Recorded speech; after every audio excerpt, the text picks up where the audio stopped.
सिर तो मान मोर छूटा थे परान हाय हाय रे दोना पान।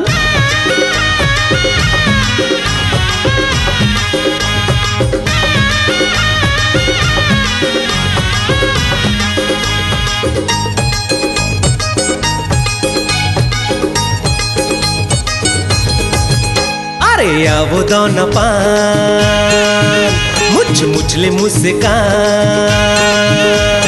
आवो दोना पान मुछ मुछले मुस्कान मोर छूटा थे परान गौकिन सिर तो मान। हाय हाय अरे आगे लगा दे बेका मुला भैया बना दे बेका, अरे आगे लगा दे बेका मुला भैया बना दे बेका।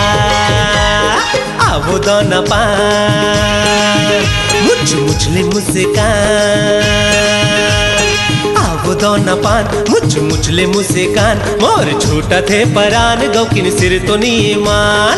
आय हाय अरे आगे लगा दे बेका मुला भैया बना दे बेका, अरे आगे लगा दे बेका मुला भैया बना दे बेका।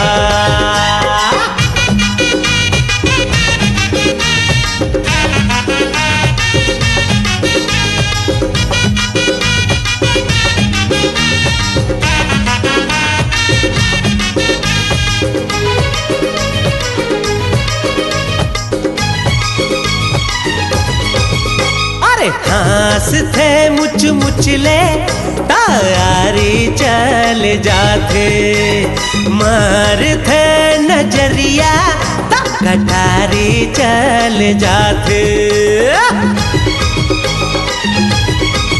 अरे हास थे मुच मुचले तारी चल जाते, मार थे नजरिया कटारी चल जाते। अरे दीवाना बना दे बेका मुला भैया बना दे बेका, अरे दीवाना बना दे बेका मुला भैया बना दे बेका।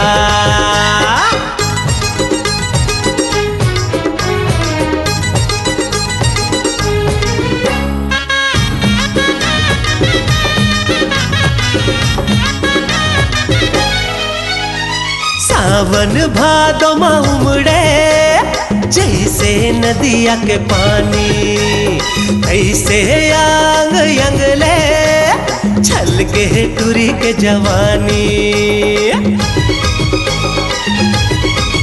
अरे सावन भादो में उमड़े जैसे नदिया के पानी, ऐसे आंग यंगले छल के टूरी के जवानी। अरे लाखे बोहा दे बेका मुला भैया बना दे बेका, अरे आगे लगा दे बेका मुला भैया बना दे बेका।